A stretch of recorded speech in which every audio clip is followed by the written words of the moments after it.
Let's get to Kerry Roberts. Let's hear her perjure herself. And wow, what a moment, right?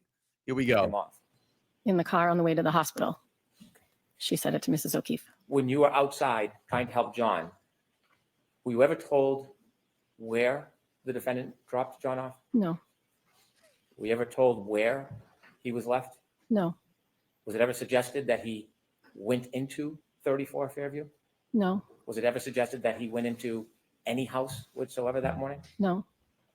Were you ever asked to go into the house to look for him? No.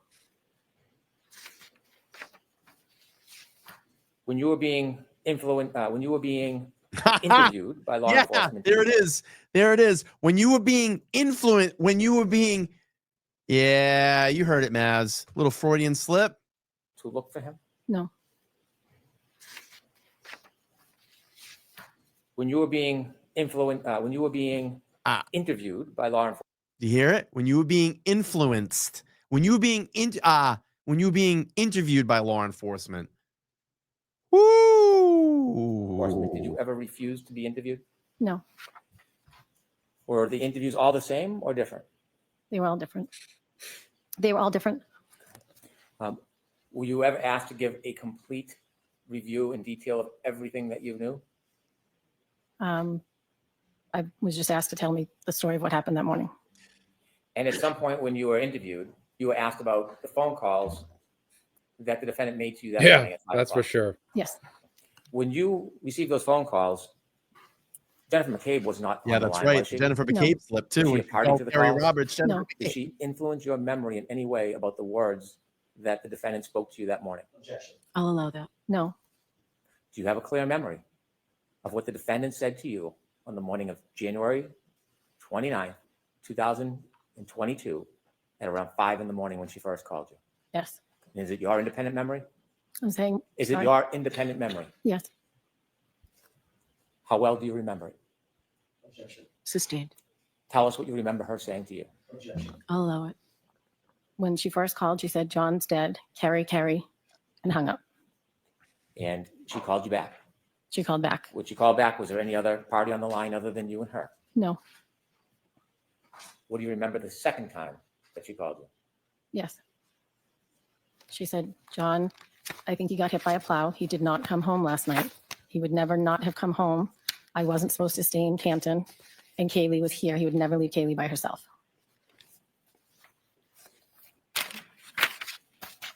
Did anybody ever ask you to lie No. or exaggerate? No. Would you? Say that? Would you? No. Sustained. You were asked whether or not you told people on January 29th about the missing pieces to the defendant's taillight. And you began to say you didn't tell anybody that morning.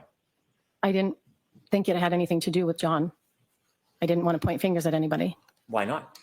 because I had no idea what had happened to him. I wasn't going to point fingers at his girlfriend.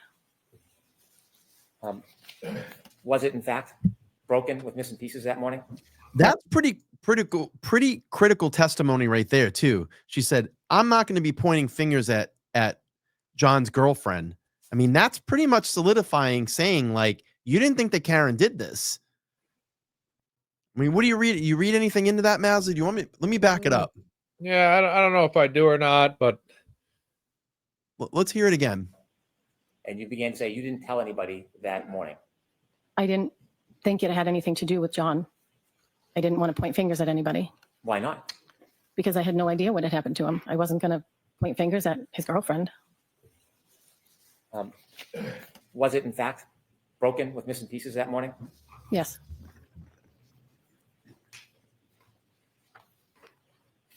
You saw the ring video of you and Miss McCabe and the defendant going into John's house? Yes. Had you seen that video before today? Yes. Had you been shown it before in Yes. other proceedings? Yes. When you went into the house with Miss McCabe and the defendant, did you do anything before you went into the house, actually in the house? When Take any- we took off our shoes You took off your shoes? Jen and I both took off our boots Why did you take off your boots? because you had to take off your shoes to go into John's house. Well, you say you had to. Explain to us a little bit of the background on that. John. afraid was you a must new take kid. off You were not shoes allowed like to wear in shoes in the house. Donnie Brasco.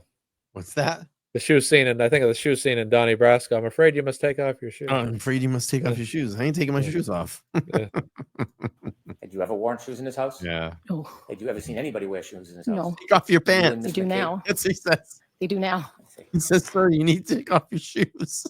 Yeah. that was so crazy scene in that movie.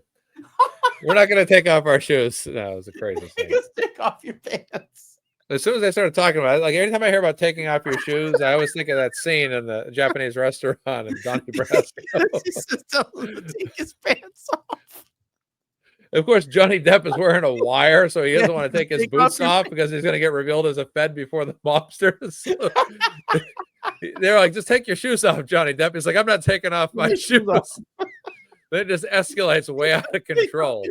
They end up taking the guy in the bathroom and beating the shit out of him. It's like, what the hell? It's just, I just like his quick reaction when he goes, yeah. he goes, take off your shoes, take off your pants. I gotta get off this. I know. You and Miss That's, McCabe took your shoes off? that's all Yes. I think Can't about. breathe. Did the defendant take her Yeah. shoes off? She did not, How do you remember that? because Jen and I were standing there for about a good 2 minutes trying to get our boots off, and she had already gone in the house. Oh, God. Do you Excuse know why me. you were called that morning? No, Take off your pants. Did you volunteer to be part of this yes, after the call? yes, You had said you thought that you looked at the taillight before you went into John's house. yes, Do you remember actually seeing the tail light that morning? I do. Was it simply cracked? No, Do you know that the portion of the That's a ring big point of video debate from right when you there. came He out of the asks, house- he Go ahead, asks, is it simply cracked? And she said no. So her statement is her answer to that question is in line or consistent with what was claimed about a shattered taillight, but it is not, in my view, and many others' view, in line with the way that taillight looked when she was leaving One Meadow Lane to search for John O'Keefe. And that's essentially Yeah. a point of contention that the defense will probably bring up later in this trial, as well as to point out that the taillight was cracked. It was not shattered after she originally left 34 Fairview, then went to One Meadow Lane, and then when she kind of departed later. So just, Barrows. yeah. I want to hear more from him. with the All right, we're gonna get defendant, to spicy AJ here in a second. Ms. McCabe, do you know that portion is missing? Sustained. Have you ever seen any ring video depicting when the defendant was showing you her missing pieces of taillight that morning? no. Despite no video, are you certain that you saw it? Say it again. Are you certain that you looked at it with the defendant that morning in that driveway? Sustained. I'd like to play clip 3, please. Okay. Beat up here for time. On the record. Here we go. Let's go to AJ. Here we go. All right, go ahead, Mr. Brennan. When you first got to John and you were trying to save him that morning, do you have a distinct memory of it? Yes, Counsel had asked you if it was your story. Was this a story? say it again. Was it a story that you told? A story? Yes. It's what happened. Do you wish it was just a story? Sustained. Yeah, it was I I have no further question. Yeah. Okay. Oh, here so we go. Ross. Oh gosh, you see her face when AJ stood up. Just a few minutes ago. Look at her. Did you ever say that you actually heard that statement about the Google search? And you said no. Correct. The question that was posed to you by Mr. Lally was, what, if anything, did she, Miss Reed, What? ask Miss McCabe while they were sitting in the back of the cruiser that you heard, Right. correct? I misunderstood the And question. you misunderstood that question? Yes, What I did you did. misunderstand about that question? I didn't know it was that you heard, so I was explaining what happened in the back of the car. I see. So you just ignored the part, literally, the part of the question where he said, what did you hear her say? That's I what your think the word testimony was is now? heard, and I didn't hear it. I obviously got the question wrong because I did not hear anybody ask about a Google search. Well, I know that's what you're saying now. I get that. But when you were asked, what, if anything, did she ask Miss McCabe while they were sitting in the back of the cruiser that you heard, your immediate answer was, at one point, She asked her to Google hypothermia and how long dash Google hypothermia, end quote. Correct? Correct. That was your answer, Yes. correct? To a question I misunderstood. And that was a false statement, wasn't it? Technically.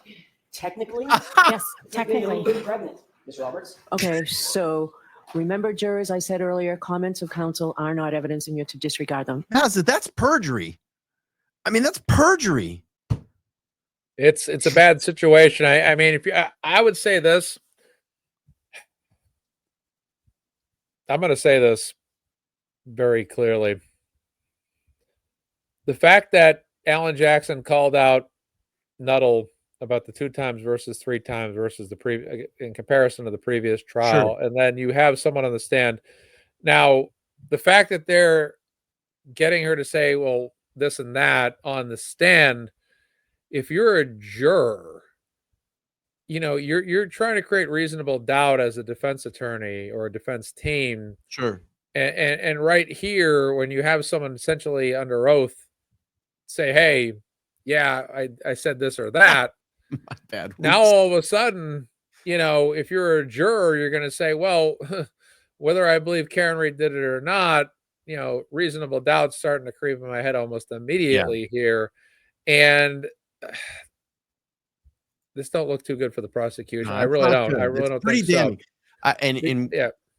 And I talked about this with Nan and Todd the other night. I can almost imagine when Brennan left that day, he probably got in his car and just motherfucked left and right. That's pretty bad. I mean, that's pretty damning. And if we got a smart jury up there and they caught that, it's pretty damning. I mean, here's someone that's essentially lying, creating reasonable doubt. All right, here we go. Ask a question. Another minute. Thank you, Your Honor. What do you mean technically? Technically, I was under oath and I did not hear Karen asked Jen to Google it, And yet under oath. but I knew it happened at that And yet time. under oath you said you did. Correct. And that was a lie, correct? Was that a lie? You even have Auntie, you even have Not Judge Cannoni intentionally. asking her. You even have Judge Cannoni asking her if it was a lie, which is, you know, given the level of critique that I've had for this judge, and I have been unfavorable in my opinion to this judge, even in the trial today and even moments during clips, and then you literally have the judge asking, did she lie? Which is, but it was funny Yeah. because if you look at her when Hank objects, and it's a very quiet objection, you got to catch it, and then you hear Judge Bev go to say something, she almost turns to look at the judge, almost like you're gonna save me here, and then all of a sudden was that a lie? I don't think she was ready for that. I don't think she was ready. I don't for think that. so either. That's again, a judge that we've considered biased to the prosecution is literally asking a Commonwealth witness if she lied. That's like I said, I have to take away a negative comment away from the judge in that moment, because that was a moment where she kind of showed, in my opinion, I'm shocked to even be saying this, a level of impartiality as a judge, which like I said, I've had a negative critique about this judge for a long time, but in that particular moment, I thought that was a moment that the judge could have, maybe threw a little bit of a end the round for the witness here, but she does not. It's just I did not expect that out of the judge. If you play it back like 20 seconds back and hear that again. That's Yeah, just we're gonna play it notable. back. I went back. Okay, but thanks. Nobo, their opinion is, I think it was Bev's way of letting her explain herself and make an excuse. I don't know. Let's hear this again. Technically. Technically? Yes, You're technically. pregnant, Ms. Roberts. Okay, so remember, Let's go about jurors, a I said figure. earlier, comments of counsel are not evidence and you're to disregard them. Ask a question. Thank you, Your Honor. What do you mean technically? Technically, I was under oath and I did not hear Karen asked Jen to Google it, And yet under oath. but I knew it happened at that And yet time. under oath you said you did. Correct. And that was a lie, correct? Yes. Was that a lie? Did you lie? I did not intentionally. But you did. And Not intentionally. okay, that's the end of Understood this. the question, Mr. Jackson. All right, is there any other question or was that it? I didn't know what you just said. I said, I misunderstood the question. I like how he makes her repeat it again too. Let's. Under oath. But I you- knew it happened at that And yet time. under oath, you said you did. Correct. And that was a lie, correct? Objection. Was that a lie?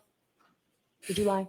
I did not intentionally. The Well, I don't prosecutor, know. That- the tone of his voice, prosecutor, did you the, lie? the prosecutor objects, and the judge completely ignores that. Though, if you, I'm not sure if anybody picked Yeah. up on that. He You hear objects. Brennan object very lightly. He goes objection. Like, I'm gonna object to this. So his tone of his voice is kind of like objection. And then she goes, was it a lie? Did you lie? Like, she asked her the question, did you lie? This screenshot, I try to, even though I have a different viewpoint than the people that are witnesses here, I try to be as objective as I can when I critique them. But I will say this: the look on her face is the equivalent of someone accidentally dropping a glass full of red wine onto a white floor Yeah, or a white carpet. It's she looks very rattled here, and to your point made moments ago, the judge asking her to answer if she's a liar, and again, this before the jury is very I think you compared it the other night to A Few Good Men. Yeah. With the kid, what's his name that was on the Don't look at stand? the judge. Yeah. Yeah. That's what this reminds me of Don't look too. at the judge. He's not going to yeah. help you. Yeah. And it's not, I mean, for the prosecution, this is not a Downey. good It was Downey, yeah. Loud and Downey. Yeah. He goes to look at the judge, and then I'm sorry, Kevin Bacon goes, don't look at the judge. He's not going to help you. Yeah. I think for her in her position, I'm not trying to give any advice here, but I would say that ideally it would have been better if she never admitted to lying for her own sake. Something better would have been to say, I answered the question based on how I understood it. But now all of a sudden the word lies and liars and admitting to lying's coming up. And at the same time, when you're the defense, this is exactly what you want presented before the jury, because now this is going to go back to closing arguments. This also is going back to the whole argument that they claim that Karen told so-and-so to Google search "house long to die in cold." Mm-hmm. And now, you have this particular witness now in a situation where there's an inconsistency in the answers. And this, ladies and gentlemen, this establishes reasonable doubt right here. And that, to me, this is already the entire case, because again, whether someone's lying or not, whether Karen did it or not, you've already established reasonable doubt here. There's something not right here. If you're gonna, in a world where, let's say, Karen Reed did do it, you'd expect more cut and dry stuff. You wouldn't expect all this controversy. You wouldn't expect the witness to be very disheveled on the stand and nervous and really having a glass shattering moment where they're very fearful for themselves and their state. This is someone that's very concerned at this particular point. And that's a big concern from the prosecution side. For the defense, this is a grand slam. This is a mother bleeping grand slam right here. Yeah, because agree. you really have a situation where we're trying to get reasonable doubt. That's all we need. And now we're having someone literally say, you have a judge, again, the judge asked her, the judge of all judges on this earth asked her, did you lie? I mean, for the defense, that's a major win. They must have been talking about that one going home that day. Let me just get this in really quick. Alexandra said, hey, if we can get 150 more likes, that should get us to 1,000. In 2 minutes, she'll donate $100.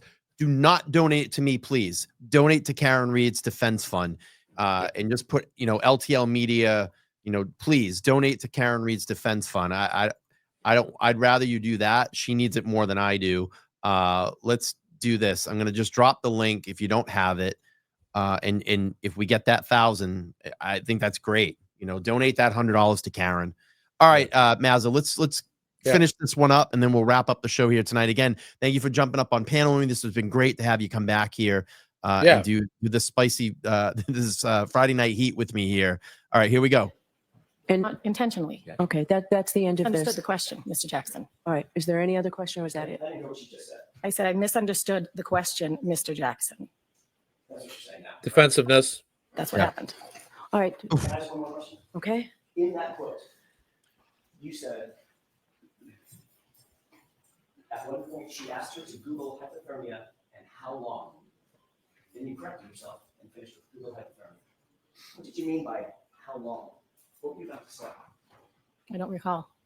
Now she's gonna play the I don't recall game. About a phrase that started with how long? I don't recall. Hypothermia? I don't recall. Like for instance, how long to die in cold? I don't recall. Okay. All right, Ms. McKay, I'm sorry. Ms. Roberts. She said Miss McCabe. Oh, Mazza. I mean, come on. This is just week one. This is just week one. This is just week one. She called her Miss McCabe. Ah, I can't.